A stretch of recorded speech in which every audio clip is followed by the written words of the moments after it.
야, 나 이거 변호사비 한 2, 300 든다는데 이거 한 번에 못 내니까 도저히 난 이거 할 수 없는 거 아니야? 그렇게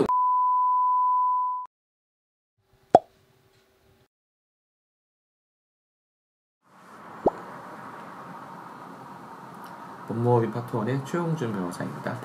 네, 변호사님 개인회생 파산으로 채무를 정리하고 신용 회복하는 것은 누가 봐도 이제 좋은데 아무래도 비용 때문에 고민이 많은 채무자분들이 많으시대요. 그렇죠. 네. 혹시 개인회생 파산하는데 비용이 정확히 얼마나 드는지 또 어떤 비용이 필요한지 좀 정리를 해주실 수 있을까요? 정확히 얼마의 비용이 드냐? 그거 되게 사무실에 내밀한 정보 아닌가요? 네. 근데 사실은 정확한 비용이라고 하는 게 사실 모든 분들의 비용이 똑같을 수는 없어요. 왜냐하면 동일한 사실관계 베이스에 동일한 채권자 수에 동일한 채무 금액이 아니기 때문에 비용 수준은 다 좀 다를 수 있어요. 하지만 그래서 제가 누구는 얼마다 이렇게 말씀드리는 건 사실 불가능한 일이고 이 비용이 어떻게 구성되는지를 말씀드리면 이 정도 내가 어떤 예산 범위를 세우면 되겠구나 라는 가늠은 해보실 수 있지 않을까 싶어요. 그래서 제가 그런 관점에서 조금 말씀드릴게요. 왜냐면 이게 보통 2차차 하다 보면 토탈 해가지고 막 200만원 웃도는 경우가 많기 때문에 특히 개인회생 신청 목전에 두신 분들한테는 결코 작지 않은 금액일 수 있거든요. 이런 금액을 지출하실 때 왜 이렇게 구성이 되는지는 꼭 아셔야 될 필요는 있다고 봅니다. 자, 이제 비용 구성 항목 법원 절차 비용부터 한번. 네, 법원 절차 비용은 첫 번째 인지대죠. 네, 그래서 인지대는 예전에는 이제 종이로 접수하면 3만원씩 냈어요. 법원에 나는 세금 뭐 이렇게 생각하시면 되겠죠. 근데 요새는 이제 전자소송에서 요것도 또 10% 디스카운트를 해가지고 27,000원 납부하게 됩니다. 두 번째는 송달료인데요.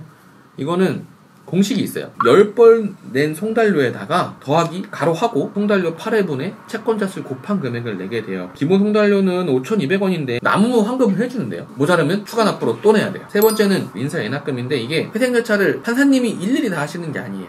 회생위원회 선임하는데 회생위원회는 크게 두 가지가 있습니다.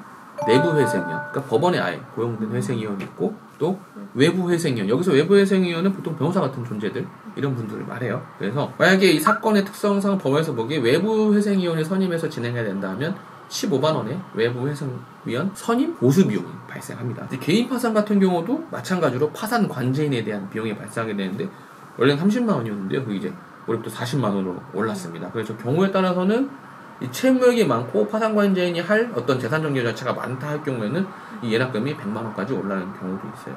그 외에 다른 비용 하나 대표적인 거는 서류 발급하는 비용도 될 수 있어요.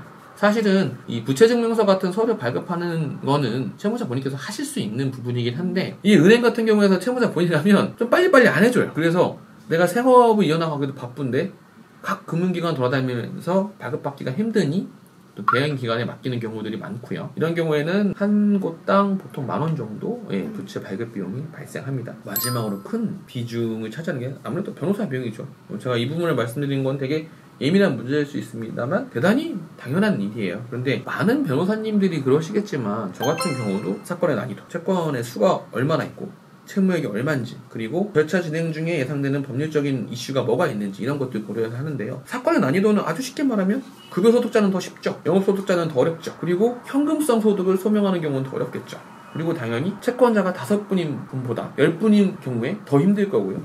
채무액이 5천만 원인 경우보다 이런 경우에 힘들 겁니다. 그래서 종합해서 사건의 난이도라고 하는데 수임료라는 거는 고객분과의 어떤 조율의 문제예요. 제가 뭐 딱 고지해서 이 돈 아니면 우리 못합니다 라기보다는 이 정도 비용인데 어떻게 생각하시는지 여쭙고 조율을 해서 하게 됩니다. 이렇게 해서 개인회생 절차 또는 개인 파산 절차를 할 때 들어가는 비용이 구성된다고 생각하시면 될 것 같아요.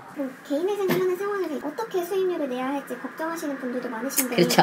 수임료는 어떤 방법으로 이제 마련을 하면 좋을까요? 그렇죠. 사실 내가 벌고 있는 소득에서 변호사 비용을 한 번에 바로 뺀다? 경우에 따라서는 내 한 달치 소득을 다 빼도 처리 못하는 문제가 발생할 수 있어요. 근데 너무 염려하실 필요는 없어요. 왜냐하면 절차 개시 신청서를 접수하는 순간부터는 채무 면제 중단하셔도 되고 그러면 약 3달 정도는 내가 길진 않지만 돈을 모을 수 있는 기간이 됩니다. 그 기간 중에 모은 돈으로 수임료의 일부를 먼저 지급을 하시고 차차 분할하는 방식으로 수임료를 납부하시면 돼요. 저희 예를 들면 제가 200만 원을 받는다. 저랑 계약하시는 날 200만 원 다 안 주셔도 됩니다.